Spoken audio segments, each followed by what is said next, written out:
Hey everyone, and welcome back.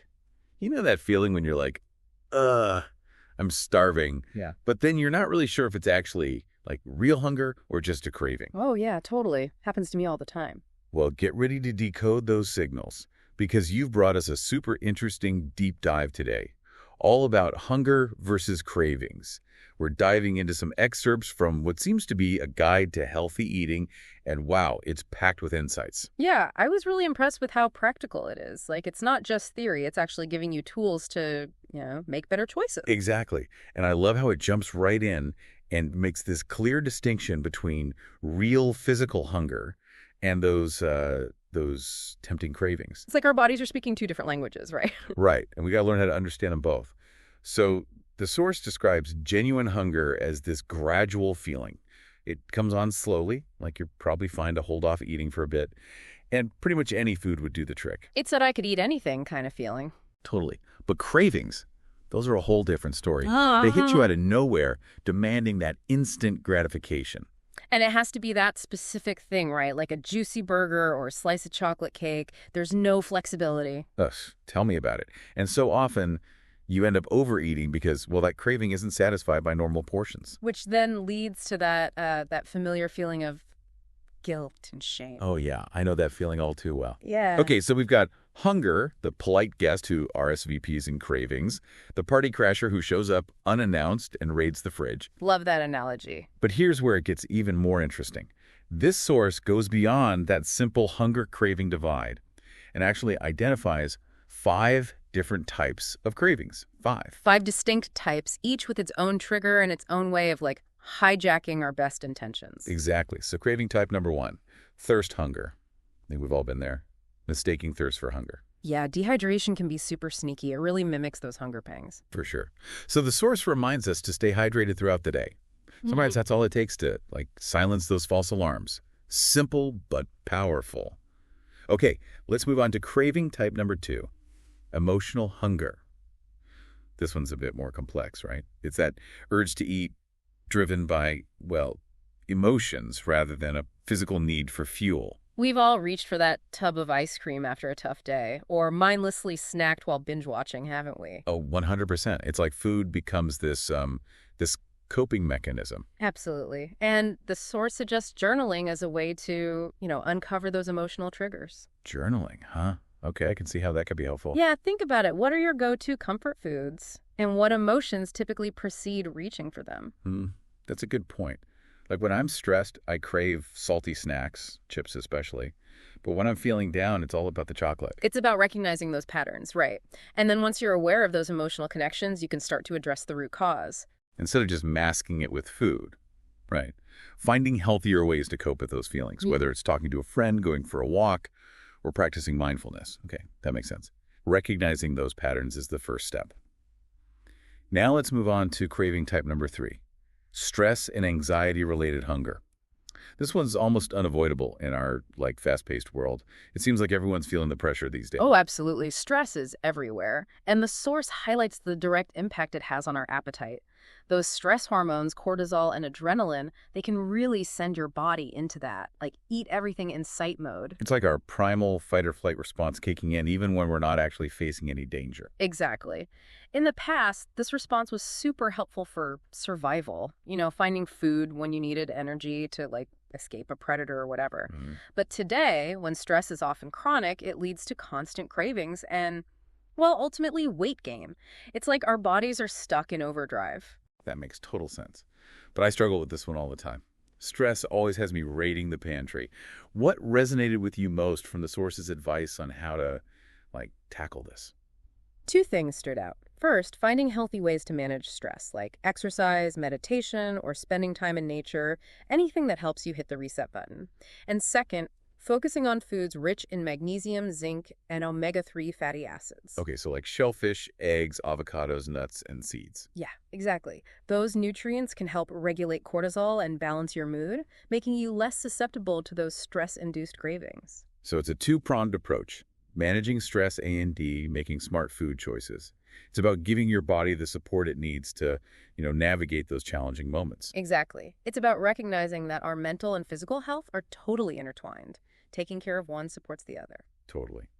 Now, let's talk about craving type number 4, boredom hunger. I'm raising my hand for this one. Weekends can be dangerous when there's nothing to do but raid the fridge. Oh, I feel you. Weekends, snow days, any day when you're stuck at home. Right. The source talks about how we've learned to associate food with entertainment. It's almost automatic, isn't it?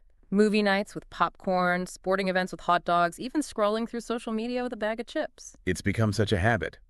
But the source does offer some really practical tips for breaking this cycle. What were some of the strategies that stood out to you? Mindful eating, for sure.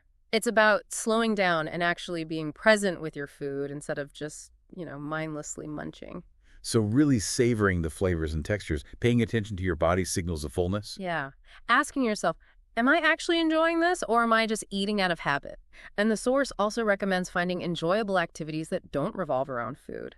Things that nourish our minds and souls, not just our stomachs, like going for a walk or pursuing a hobby or spending quality time with loved ones. Okay, so boredom-busting activities, check.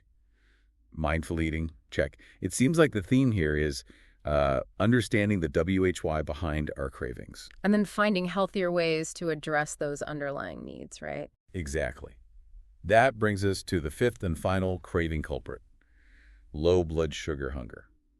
This one honestly surprised me. I thought this was only something, people with diabetes had to worry about. Right. While diabetes definitely involves blood sugar regulation, anyone can experience fluctuations in their blood sugar levels throughout the day. And those fluctuations, they can trigger some seriously intense cravings. So it's not just a diabetes thing. Yeah. Interesting. But what causes those fluctuations in the first place? The culprit here is unhealthy carbohydrates. Sugary drinks, processed snacks, white bread, pasta, those kinds of things. They cause a really rapid spike in your blood sugar, followed by a crash. Oh, so it's that crash that leaves us feeling tired and irritable, and then craving more sugary goodness to get that quick energy boost. It's a vicious cycle. The source actually calls it a low blood sugar loop. We reach for those quick fixes, but they only make the problem worse. Makes sense. So how do we break free from this low blood sugar loop? Good news is we can break free. It's about focusing on foods that promote blood sugar stability. And what really stood out to me was the emphasis on prioritizing protein, healthy fats, and fiber. Okay, I'm all ears. What are some examples of those blood sugar stabilizing superheroes? Think nuts and seeds, eggs, salmon, mackerel, non-starchy vegetables, and low GI fruits like berries and apples. Legumes like beans and lentils are also great. Hold on. Low GI. What does that mean exactly? I know it has something to do with blood sugar, but... Oh, of course. GI stands for glycemic index. It's a ranking system that measures how quickly a food raises your blood sugar level. Okay. So low GI foods are digested slowly, providing sustained energy and keeping you feeling fuller for longer. That prevents those dramatic spikes and crashes. Got it. So instead of those quick fix sugary snacks that send our blood sugar on a roller coaster ride, we want to focus on foods that provide a steady and a reliable source of energy. Exactly. It's about making choices that support stable blood sugar levels, which helps us feel our best throughout the day, physically and mentally. I'm taking notes. Okay, so to recap, we've got legumes, low GI fruits, healthy fats. This is great information. It feels like we've covered so much ground already. We've learned about the 5 types of cravings: thirst hunger, emotional hunger, stress and anxiety-related hunger, boredom hunger, and low blood sugar hunger. It's like a whole new vocabulary for understanding our relationship with food. Absolutely.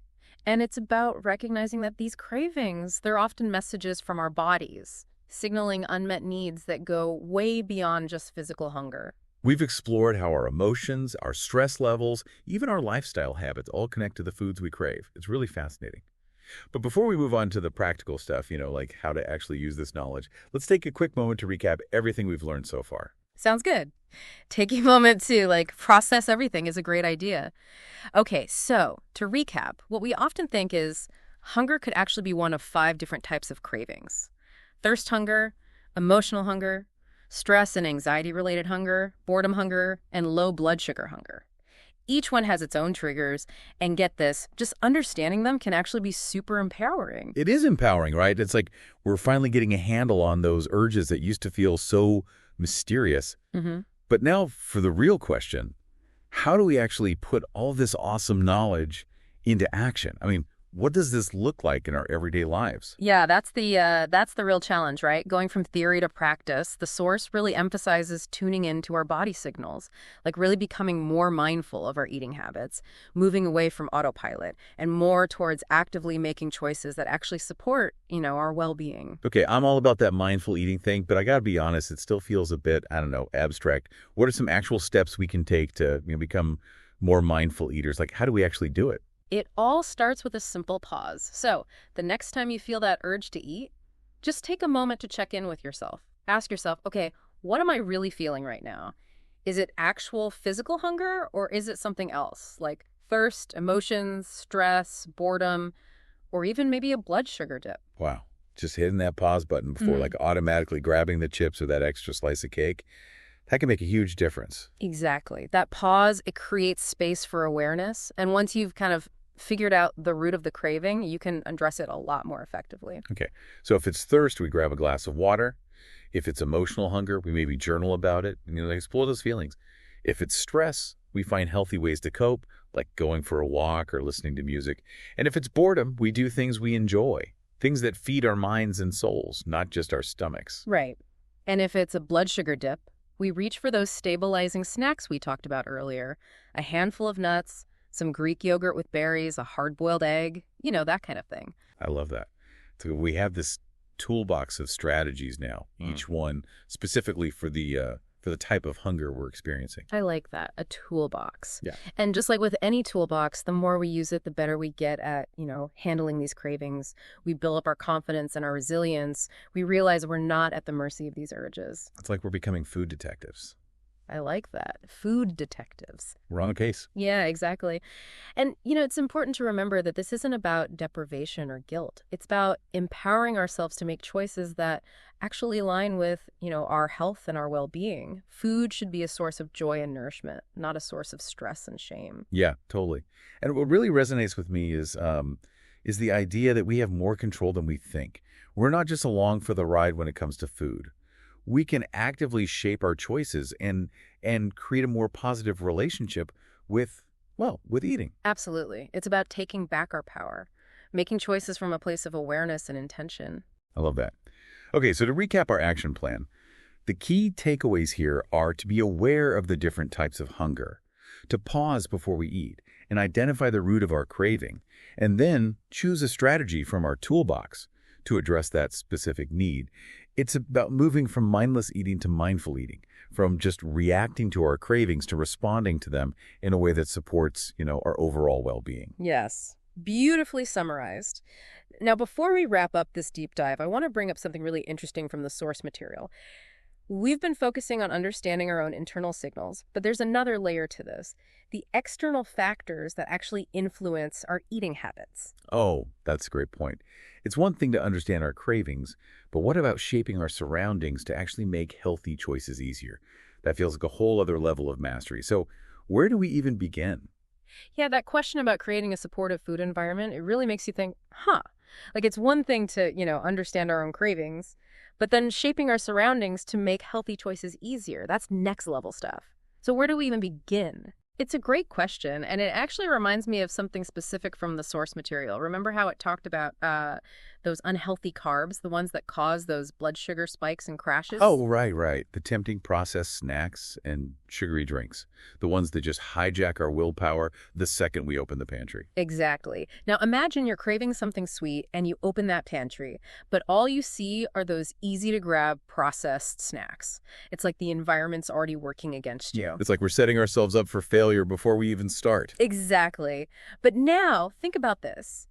Imagine opening that pantry and you're greeted by, like, a colorful array of fruits, pre-cut veggies, maybe a jar of mixed nuts on the counter. Okay, now that's a picture I like a lot more. Out of sight, out of mind for those processed snacks. And healthy choices are, like, front and center. Exactly. It's about making those healthier choices the easy choices. And this doesn't just apply to our homes either. What about our workplaces? Or social gatherings? Do those environments help or hurt our efforts to make healthy choices? You know what I mean? That's a really good point.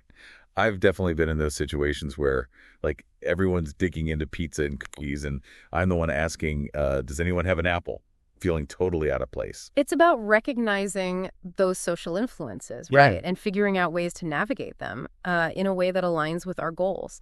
Maybe it's suggesting a healthier potluck theme, or bringing a nutritious snack to share, or just being prepared with our own healthy options. So it's not about like becoming a hermit and avoiding all social gatherings, Yeah. but more about being mindful and proactive. We can still have fun without, totally derailing our healthy habits. Exactly. And let's not forget about advocating for change on a bigger scale. Supporting policies that make healthy food options more affordable and accessible for everyone. Being more aware of those food marketing tactics that really target our cravings. It's about creating a culture that really prioritizes nourishment and well-being. I love that we're like zooming out here and looking at the big picture. It's about taking responsibility for our own choices, but also realizing that there are these, systemic factors that are influencing those choices too. It's about collective empowerment. We can all make a difference in our own lives and in the world around us, one mindful choice at a time. I love that. That's a really powerful message to end on. This deep dive has given us so much to think about, from understanding those internal hunger signals to creating a more supportive food environment, both for ourselves and our communities. It's been great exploring these ideas with you and with our listeners. I always learn so much from these conversations. Me too.